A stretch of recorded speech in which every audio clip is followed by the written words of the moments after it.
Hello, salam, shalom, namaste, sat sri akal, hola, aloha, bonjour, and ciao. So good to be with you again today. And I have another awesome guest with me, Prachi Das. And my gosh, I'm sure we're going to have some very interesting conversation about meditation and spirituality, and I'm so looking forward to it. Welcome, Prachi. Thank you, Samia, for having me over on your show. This is such an honor, and I'm so looking forward to this conversation because I love talking to you. I love your energy, and spirituality and meditation is my absolute favorite topic. Yes. Oh my gosh. That's just one thing that we have in common for sure, because it's my favorite topic too. So before we dig into that, will you tell us a little bit more about who you are and what you do? Yeah, absolutely. So everybody listening, I'm Prachi and I am a spiritual freedom expert. I'm from India and I would definitely say that from a very young age, I was very spiritually open. Even though at that point of time that word was not used, it was more like religion. And I would definitely say that my parents are the religious type. And I'm really, now I feel lucky that they introduced me to all of the scriptures and all of the practices, but at that point of time it was more like, I don't like religion, I don't want to do this. But there was this curiosity that, what are these things, what is the soul and everything. And I'm so glad from that very young age I read about whatever I could find, whatever I could get my hands on. And like now I have obviously understood that why I was curious at a very young age, why other people maybe are not curious at a young age. So there's a lot of depth of knowledge that you can go into there, but I will probably, we'll talk about that later on. So just wanted to tell you guys that, it's not always that if you are a spiritual person, then life is beautiful and everything. You will still go through ups and downs. So my life had major ups and downs. And I took some time off, like from work, from people, from everything, to sort of heal myself, to sort of let go of all the pain, the suffering, and all of those things, and really like make myself spiritually strong in a way to say that I can take on any challenges in life. And that is how I decided to become the spiritual freedom expert that I am today, because I wanted, once I understood the power of that, I was able to see that, other people also need this. And like my energy coach keeps saying that, any healing without spirituality is temporary. Hmm. So once you heal and you are not into spiritual practices, it's okay if you don't want to. It's not going to be forced upon you. But it's definitely when you understand from a spiritual perspective, when you understand past lives, karma, your present life, your purpose, soul purpose, all of those things, then you are able to see. So like I said, once you understand all of that, you will be able to see why some people are into spirituality and some people are not. So accordingly, whatever is your healing journey, wherever you feel like you want to be more spiritual or you want to be like balanced or you want to take spirituality casually, like a lot of people meditate on a daily basis, but they're not necessarily spiritual. So I understand all of that. And for me, it was definitely all the way. I really wanted to take it all the way. I understood my soul's purpose on this earth. And that is why I decided to become a spiritual freedom expert. Oh, that's awesome. Can I ask you, how do you define spirituality? Like, what is spirituality? Because different people think about it and understand it in different ways. So what does it mean to you? Mhm. Yeah. So the most basic thing is this adage, everyone must have heard of it. We are spiritual beings having a human experience, right? So spirituality for me in the most basic form is accepting this truth.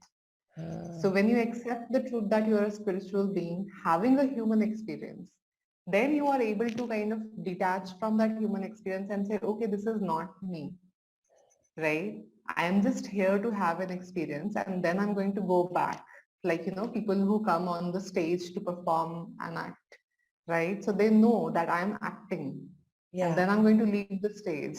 So they Yeah. don't get too attached. Maybe while they are playing out the act, then they are involved, fully engaged. They are showing the expressions. Maybe they are also feeling the expressions and emotions. But Yeah. as soon as the play has ended, they come off the stage and they are like their usual selves. So Yeah. spirituality in the most basic form is that you don't get so attached to this human life and these human experiences so that once it is time for you to leave this earth, you'll be easily able to go. Right. The very, very interesting analogy. Um, Mhm. um, I mean, wow, that is a really, really interesting analogy. It's like as if you were an actor doing a play Mm. and you don't want to get too caught up in the character. Like you don't want to get so caught up in the play and the character that you're playing that you think that's your only reality because Yeah. then when you step off the stage, then your life will be dysfunctional off the stage.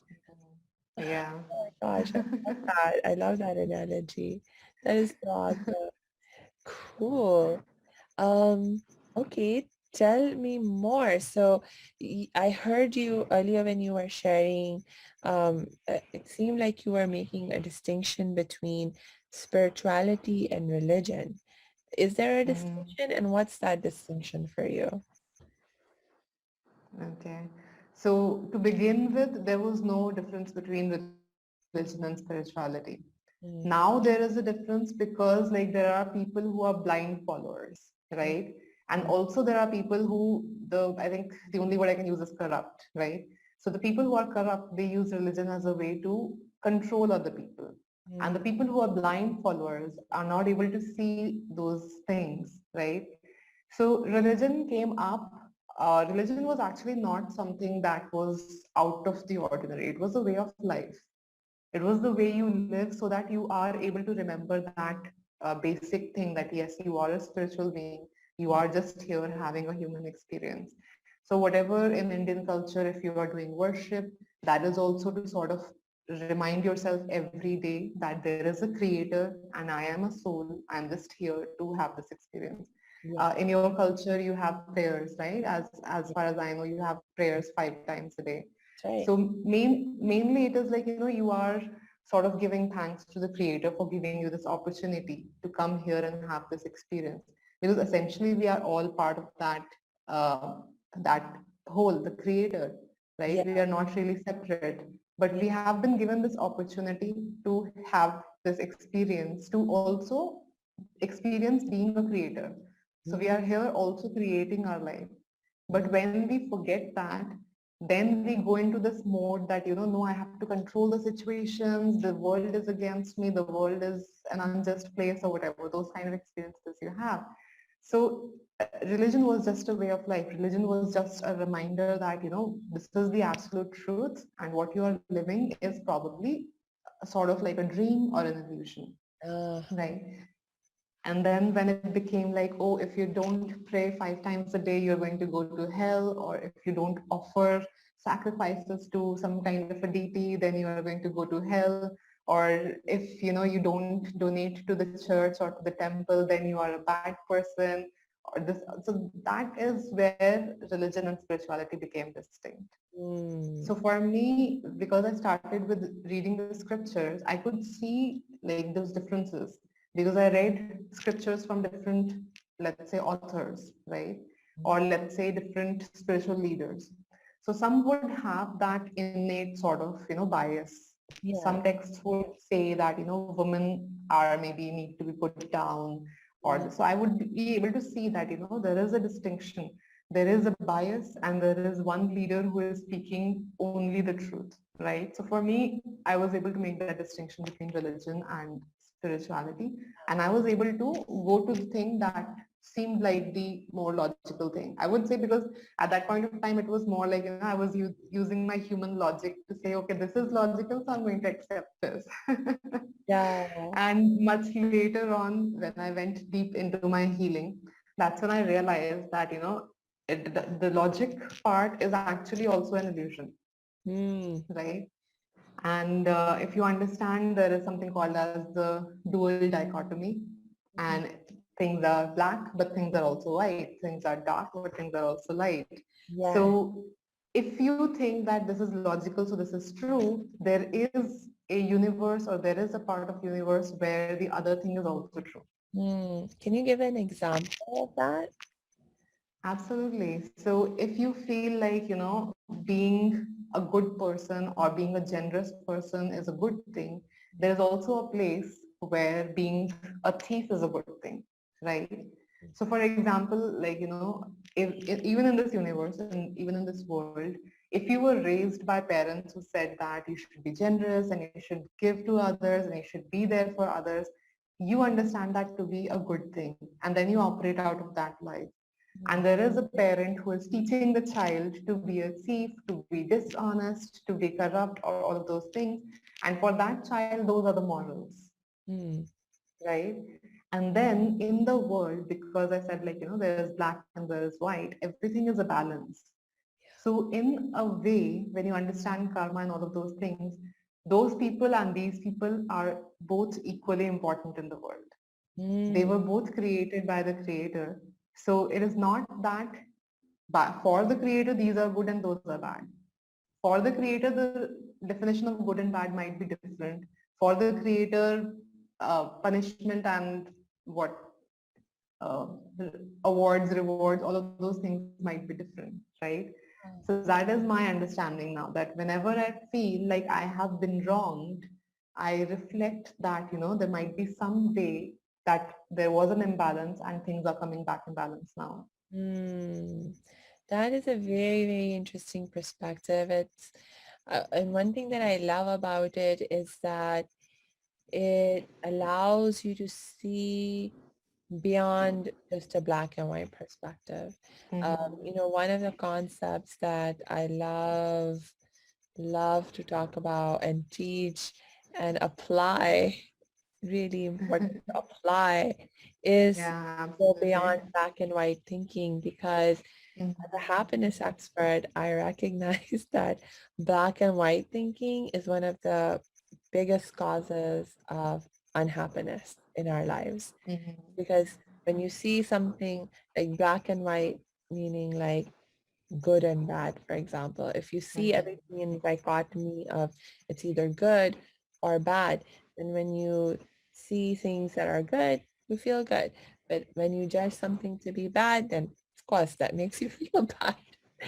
And Yeah. there's so many things that we can judge to be bad, or anything we can take and find things that we can judge to be bad about it. And so it Mhm. gives so much cause for us to be unhappy with things, Yeah. with our life, with other people. And if happiness is your goal, if certainly happiness is my goal, Mhm. then I have to give up this kind of black and white thinking Yeah. and begin to look at shades of gray. And the perspective that you're sharing is one way to help us move beyond this good bad dichotomy, this black white Mhm. dichotomy, and begin to appreciate the shades of gray. I love it. Yeah.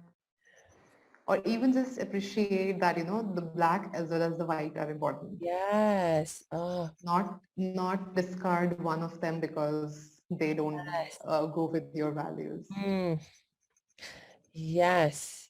So what is important about the black side, or the side of things that we think of as bad? Mhm. So for me, basically, like, obviously to be able to understand the whole spectrum, Mm. I would have to live more years with, acceptance of this truth. Because right now I would say, like, most of my life I have been in the sort of suffering mode or survival mode where, I was just trying to protect myself, fight for my rights, all of those things. So I Yeah. haven't lived the spiritual aspect as much to really appreciate, like, the whole diverse spectrum of colors or all sorts of creations and all of those things. So most of the things that, I'm still talking about, I'm still applying in my life, I'm still appreciating or learning from them. So I would say that, what I understand is like the most basic thing for me is that if I feel that something is unjust right now, Yeah. right? So there must have been some kind of imbalance in the past that is now coming into balance right now. So this Mm. is the most basic sort of mode of thinking that I'm operating from. Yes. Apart from that, obviously, like, to be able to accept all people, all different kinds of people. Some people are moody, some people are thinkers, some people are talkative, some people are outgoing, some people are angry, some people are bitter, some people are really joyous. So we need to be able to accept all of them Mm. instead of saying that, the person who is angry all the time, I don't want to be with that person. Yes, definitely you want to conserve your energy, you want to maybe protect your energy, but if you go into too much of the protection mode, that is a survival mode. Mm. At that point of time, you are thinking of yourself as a human being, right? When Right. you think of yourself as a spiritual being, you are able to embrace others no matter what kind of person they are. So this Yeah. actually reminds me of a meditation. I think it's called a Tonglen. Uh, So you must have heard of Pema Chodron. mm, She I teaches don't know. this, she used to teach this method of meditation where you basically like, you inhale and take other people's pain. Mm. How interesting is that? Yes. Like here we are when we talk about protecting ourselves, you're like, no, that is Yes. that person's shit and I don't want to have anything to do with Yeah. that. And Yeah. she's saying that you inhale it all, you take other Mm. people's pain and suffering and then you give them peace. Ah. So that is like, I think for me, that is a very advanced level of spirituality. I'm not there yet. Yeah. Yeah. No, but you know, oh my gosh. Uh, in this form of meditation, this do they talk at all about when you inhale all of the pain from that other people are experiencing, what happens to it? Like, how does it impact you because you're inhaling all of that pain? Is there any talk about that? So I haven't tried it. That is why I wouldn't be able to comment on that. Uh, This is all I know. Like I said, this is some advanced spirituality stuff, so I haven't yes, tried it as of yet. I'm still at the level where I'm thinking that, okay, I will protect my energy, but I will not try to get rid of mm, people in the sense that, you don't say that things are good or bad. You yes, don't say that, okay, these emotions are good, so I'm only going to be happy all the time. I'm never going to be angry. So it is yeah, similar with people.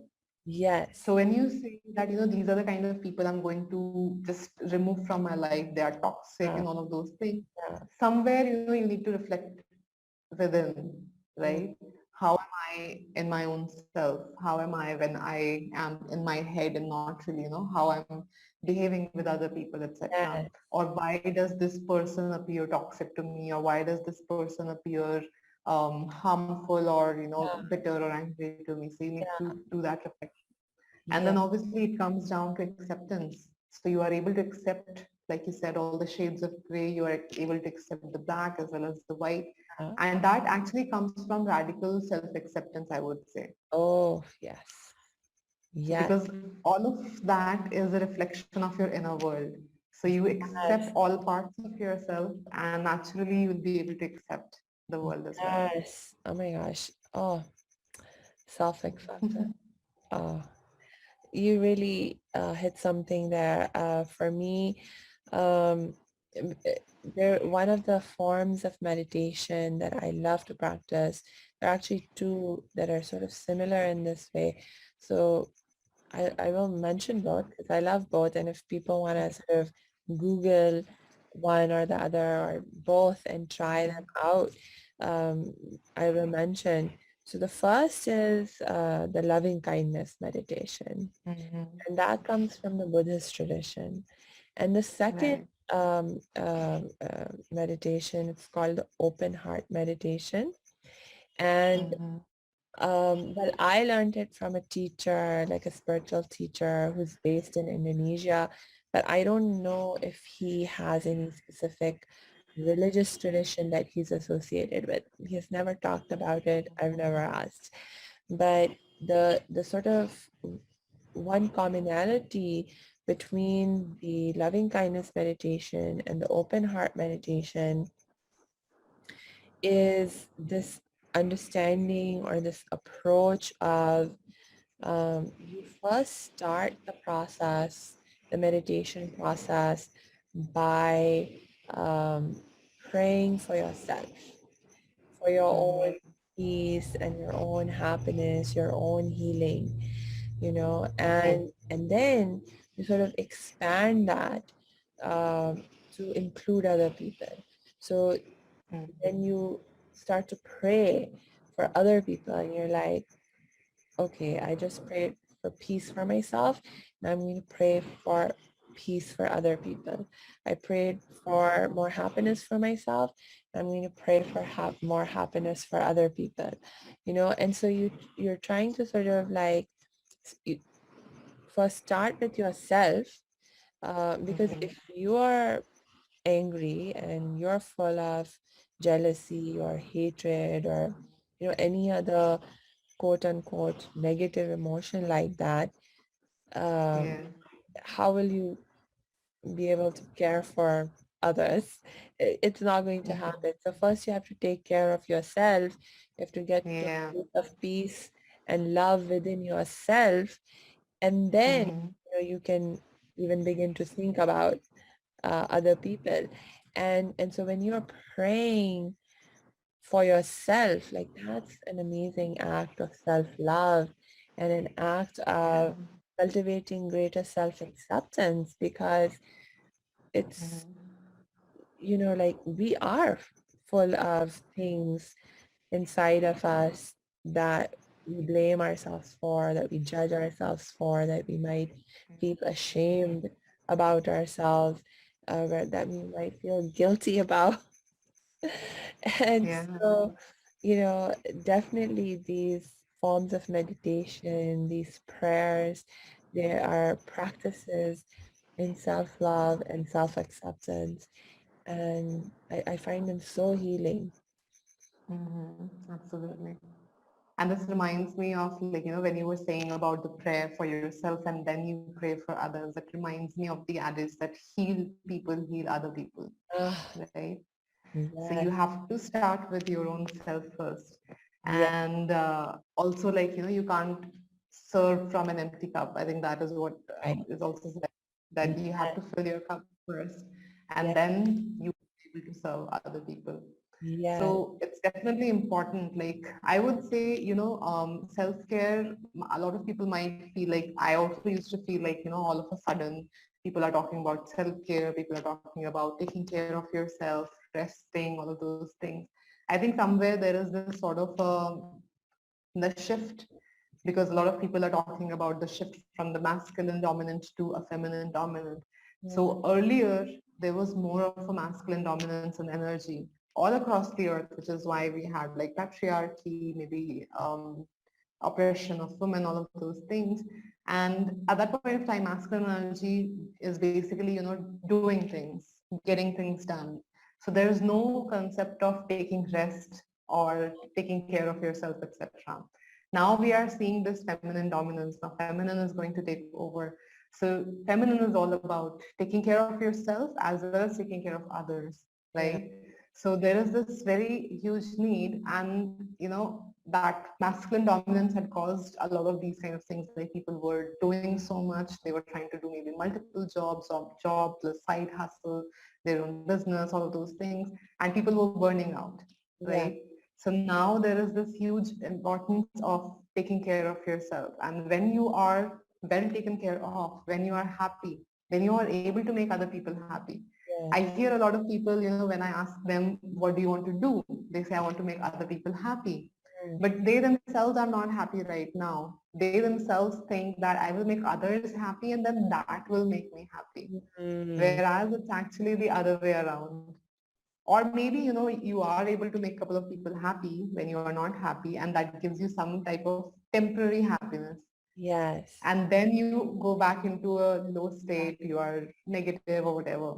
But Mm, when you are happy, your state affects more people instead of other people's state affecting you. yes. So taking Yes. care of yourself at this point of time, I would say, is very, very important. It should be top priority for everyone. Put it on your list, like have a morning routine, just pamper yourself, and then go and meet other people. You'll definitely be able to have much better perception of other people, their behaviors, their moods and everything. Yeah, for sure. Like when you're feeling more happy, more peaceful, more calm, it's easier Mhm. to be more compassionate, to be more empathetic. Like Absolutely. if someone is having a Exactly. hard time and you are grounded, strongly grounded in your inner peace, you'll be able to sort of see that other person having a hard time and be like, Mhm. hey, why are you having a hard time? How can I help you? But if Yeah. you are also in a place where you're agitated, where you're stressed, where you're unhappy yourself, Mhm. and then you come across this other person who's also unhappy, who's stressed out, in trouble, you're like, oh no, when I can't deal with this, I can't handle it, because now it's trouble Yeah. on top of trouble. And Yeah. there's actually some really, Or you both sort of, or yeah, you both just, become more miserable by talking about your misery. yeah, and you're not able to uplift each other. You just sort of drag each other down. That's so true. That's Mhm. true. Yeah. Um, mm, very cool. So, do you have a form of meditation, a favorite form of meditation that you do practice, like in your life right now? So I would say I do multiple kinds of meditation depending on what is the like mood or what is the requirement. So when I am able to just sit in silence, then I don't have to put in any effort. When my mind is naturally calm or I'm naturally able to just let the thoughts be, Yeah. let the emotions be, and just sit there and be in silence. So that is the type of meditation I do in those situations. But when I'm not able to do that, I don't force myself. So Ah, this was very important for me. Like when I began meditating, I mm, used to have very anxiety and racing thoughts, all of those things. And yeah. it used to be so difficult that I would try to push myself to quieten my mind, and it would make me even more crazy. It would make me even Yes. more anxious. Yes. So I learned Qigong at that point of time, Oh, and I had an amazing teacher. So Qigong is like a moving meditation. mm, So when you are doing those things, and because I had a good teacher and he was engaging us in conversation, he was giving the right amount of pauses and the right amount of conversation or information, all of those things, it helped me to connect with my body ah, and stop being in my mind, mm, right? So the mind is going to think. yeah. When we try to stop it from thinking, that's when it kind of rebels. It's like a child, I would say, right? You tell Yeah. it not to do this, it will do more of that. So what I need to do in those moments is connect with my body. And Mm, when I am connected with my body, when I am sort of with my inner eye, I am looking within, I'm looking at the different parts of my body. How are my hands moving? How my hands moving is moving my spine in a different way, all of those things. So at that point of time, that really helped. So I do that even now. My morning routine is actually Qigong plus yoga, and then I do meditation. So I yeah. really find that, that creates my beautiful self-care routine, and then I'm able to, meet anybody, do any kind of work, all of those Yes. things. Yes. The other kind of meditation I like to do is where it's more like a just right sitting there and I'm just talking to my body.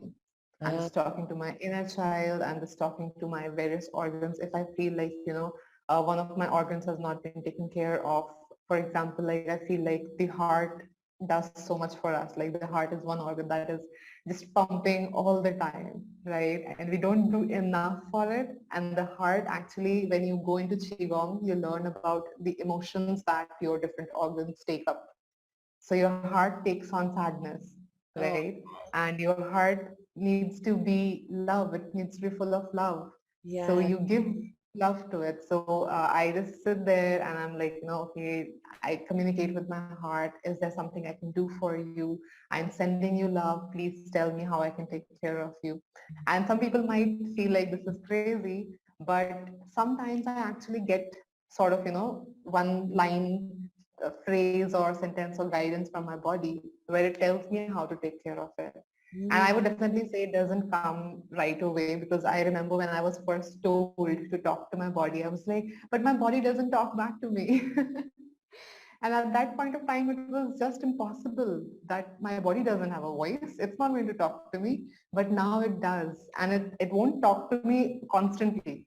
yeah. But I have to be patient. I have to be there in stillness. I have to ask the right questions. How can I take care of you? Is there something that I need to know right now so that I can take better care of you, or I can be a better person? So I have Yeah. to ask the right questions. And then when I am patient enough, when I am silent enough, then I get the guidance. So it's really amazing. I love that Really also. I cool. don't do that on a daily basis, but yeah, I would definitely recommend it. Oh, that's really cool. It actually, in some ways, sounds a little bit like a meditation practice that I do. That's also a Mm-hmm. form of sort of one of the main goals of it is to become more aware of our body and Mm-hmm. listen to our body, not without any expectations necessarily of hearing words or thoughts, but more like Mm-hmm. listening to our body in terms of noticing how it's feeling.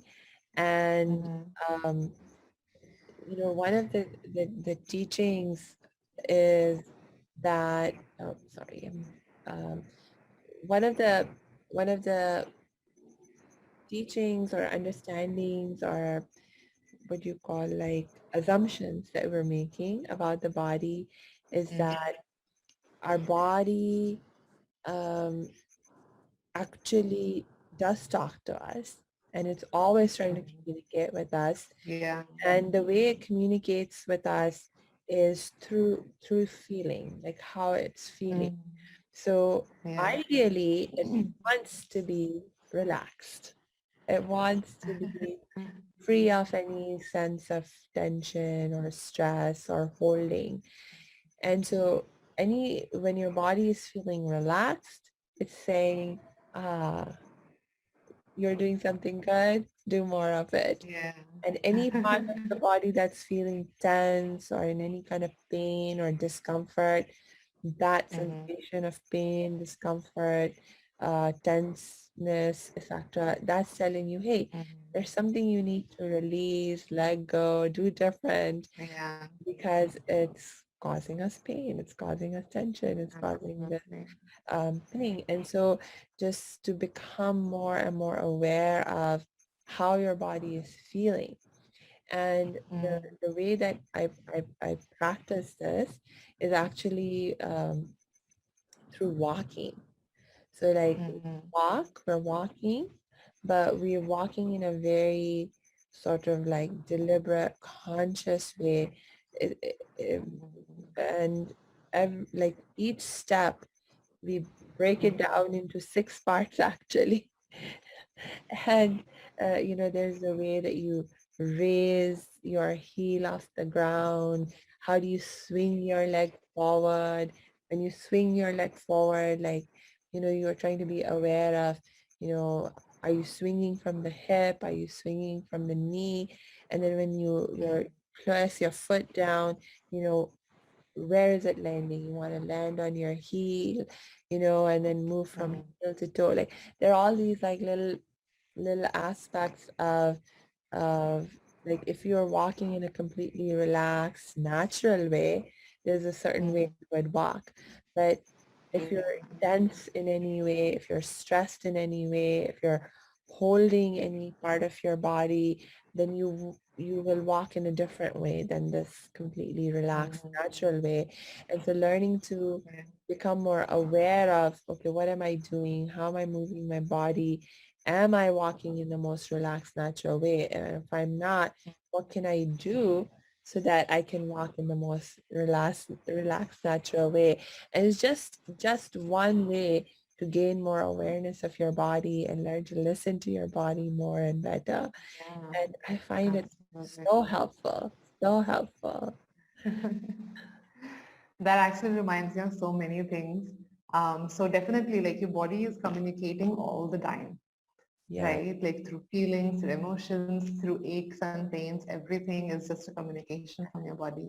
So if you can be mindful of everything all the time, that's so amazing, right?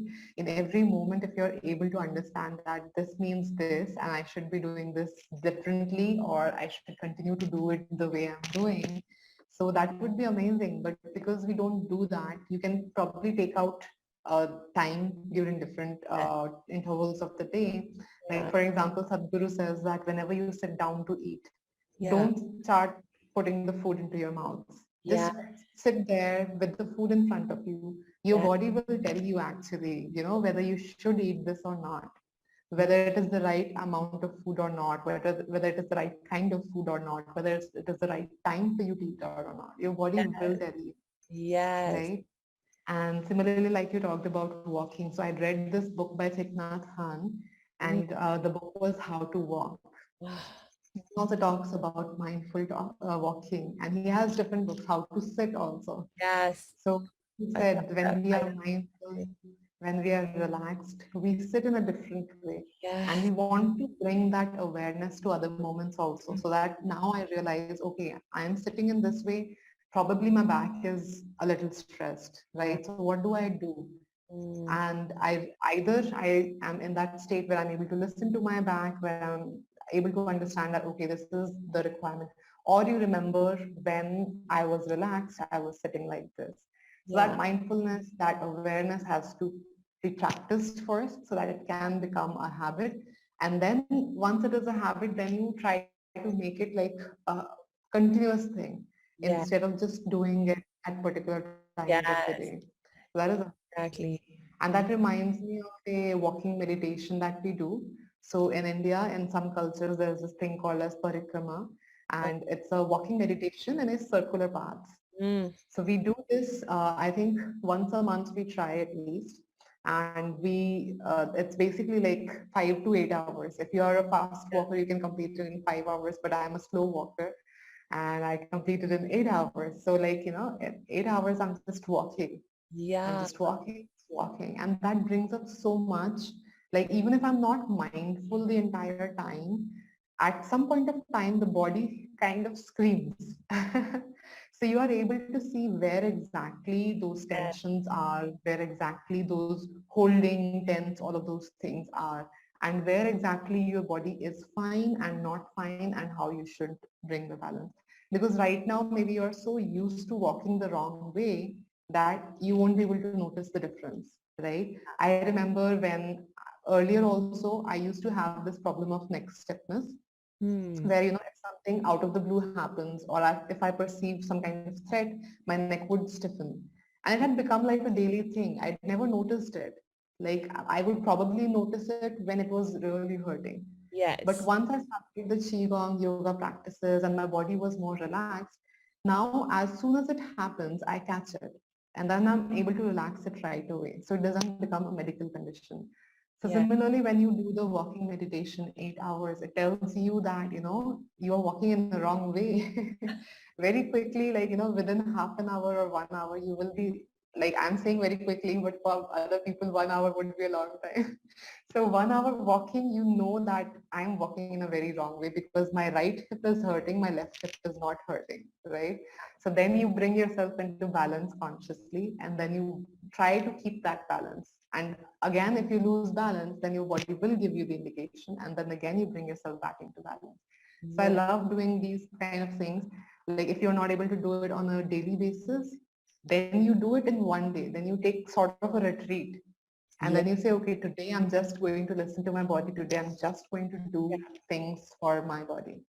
Yes. I love that. I mean, I mean, I doubt, except for very few people who are like super, super dedicated on the path of spiritual development and meditation practice, Mhm. maybe like the monks of the world, they, it's probably, they actually not probably, they actually do spend hours and hours Mm-hmm. and hours and hours and hours every day doing different Yeah. forms of meditation and stuff. But for normal people, we have responsibilities and lives and, you know, Mm-hmm. kids to take care of and all these kinds of things. And so what can you recommend for people who are, maybe more uh, beginners? So what are some baby steps that you can recommend for them to start on this path of meditation, of developing the spirituality more? Mm-hmm. So I think the first thing would be to, connect with yourself. Mm, And that is actually something that you would probably be doing for a long period. And then you can probably, take on other kind of meditation, etc. So what I mean by connecting with yourself is not necessarily just sit there and try to listen to your body. Because if you are not used to doing that, you might not be able to understand. You'll be like, what does this mean? What is my body trying to tell me? But this is just silence. I can't hear anything. So, what it means is basically that you have to try different things. mm, And then you need to look at your body and say, okay, right now my body is relaxed, or right now my body feels energized. So this is what I need to be doing more. Like I have done gymming, I have done yoga, I have done Qigong, I have also done Pilates, Zumba. And for me, the combination of Qigong and yoga that I do right now is the most effective, is the most nurturing for my body. Gymming is definitely, it has a different sort of high, but I can't really do it on a daily basis, so I won't do it. If I want to do Zumba again, if I do a lot, it feels like a lot of effort. Like, I don't want to dance through every kind of song. There yeah. are some songs that I like, but when I have a teacher, the teacher decides what kind of songs you're dancing to. So it becomes like an effort then, and I don't really enjoy that. So for me, that was the sort of experimenting phase where I was listening to my body. I was trying to see what works for me. Obviously, the mind comes and mind says, okay, this seems logical. Zumba seems illogical. Gymming seems logical, so I will go to gymming. So there will come that sort of a conflict as well. Yeah. But you just need to do the experimentation. At some point of time, the answer will be very clear. The answer will be loud and clear that yes, this is the thing. You'll be like, it will be like a light bulb moment, aha moment that yes, I have found what I need to do. So Yeah. just keep at it. Don't fall off. Don't give up. Those are the important things.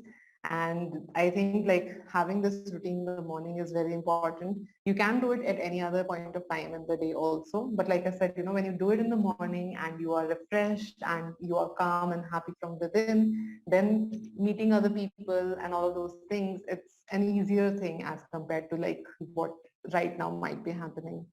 And then Mm, eventually you can move on to stillness meditations. I definitely recommend doing like guided meditations. There's something called as binaural beats, and that music has a different sort of effect as compared to normal music.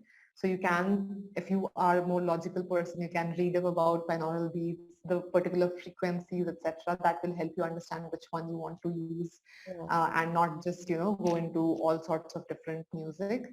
And guided meditations where the other person is talking, what I feel like happens in those situations is that you are focusing on the other person talking, so you are not focusing on your mind chatter, right?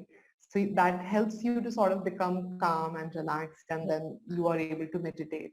So beginners would definitely benefit from that. And like I said, if you are able to understand what kind of self-care routine works for you, then Yeah. you pick up that one that is the most effective for you, that is the most nurturing for you, and then you keep doing it. Yes, I love that. Experiment, figure out Mm-hmm. what works best for you because so often it's not that you just like what you like, it's that you like what you know. Mm. So the more you know, the the more of a conscious aware choice you can actually make and the more likely it is that you're actually making the best most optimal choice for you. I love that. And Mm-hmm. then the second thing you said was uh, the guy the aspect of binaural beats guided and guided. meditations for Yeah, beginners. I agree with you. That's very, very helpful. Awesome. yeah. So we need to unfortunately begin to wrap up because I say unfortunately because I've been having so much fun talking to you. Do you have Yeah. any last words of wisdom you want to share right now? I would say, like, something that came up right now when I was talking about, you will have the light bulb moment, you will have that aha moment. So a lot of people like ask me because your body is communicating with you all the time, right? You have your gut intuition, you have your heart intelligence, all of those things. How do I understand that it's not mind chatter and it is this, Mm, right? So because when you start out, the mind chatter will be louder, yes. right? And what the mind chatter does is it creates doubt. Mm, So when you get intuition, it's like a light bulb moment. There is no doubt at all. It's like a loud and clear message that this is this. So whenever you have any kind of doubt, then you just say, okay, this is something that I'm not going to think about much because there is some doubt, there is some fear. So this is mind chatter. yeah. Okay. And I'm just going to wait for that light bulb moment. I'm just going to do more of self-care so that my body speaks louder than my mind. And Yeah. then that intuition will happen. Mm, So it all comes down to your self-care routine. I would definitely say that is a very, very important part of your daily practice. If you are able to do that in the morning, it would be best. I would definitely say, like earlier, I used to be a night owl and it was impossible for me to think that, I can be a morning person. But I really made an effort because I understood why doing it in the morning is good. Also from the spiritual aspects of like in the morning, the sun rays are the best. So if you do your self-care routine in the sunlight, it gives you even more benefits. And also like there are particular timings. If you wake up at this time, your body energy is a different way. So that is why if you do, I'm really sorry, yoga at that particular time, it is more important. So we're going from that sort of rigidity that I can't wake up in the morning, I can't do this, so I won't do this, to that, okay, this is best for me and I need to do this. So yeah. that understanding, that sort of awareness will help you go there. So don't try to push yourself immediately. But yes, like I said, listen to your body, understand these things about your body. It's not possible for everyone to read so much and go to so many coaches or to spiritual leaders, etc. Because I have had a lot of teachings from my spiritual leaders and my teachers. So for you, if you are a beginner, you might not be able to go that deep into everything. So take, like you said, small steps, baby steps, understand yourself, give yourself time to understand and also do the practices, experiment, and then find your, I'm really sorry, find your most nourishing practice. Yes, that's awesome. Thank you so much, Prachi. Thank We're you. going to wrap up now, but I hope you will come back and share more of your amazing insights and wisdom with us. Yeah, I would love to answer any questions if anybody has. They can Awesome. probably leave them in the comments. Oh, awesome. Yes, we will for sure put your links in the chat and in the show notes. So people, please get in touch with Prachi. If you have any questions, you will be able to contact her. And and so do that. Contact her. And thank you once again, Prachi. And I hope Thank to see you you. again soon. Yeah, this was a very lovely chat. I'm so happy that we could do this. Thank you so much for your time as well. You're so welcome. Hey, thanks for tuning into this episode. Hope you're getting value out of it. For your information, this episode has been sponsored by the Happiness 101 program. Are you a change maker, coach, trainer, or healer? Are chains of fear holding you back from making the impact and income you desire? Using a unique combination of positive psychology and the spiritual wisdom of our most effective change makers, the Happiness 101 program helps you break through your limiting beliefs and manifest the abundance and success you desire with fun and ease. Interested? Book a free Happiness 101 exploration call with me, your happiness expert, Samia Bano. Just use my online calendar link in the show notes.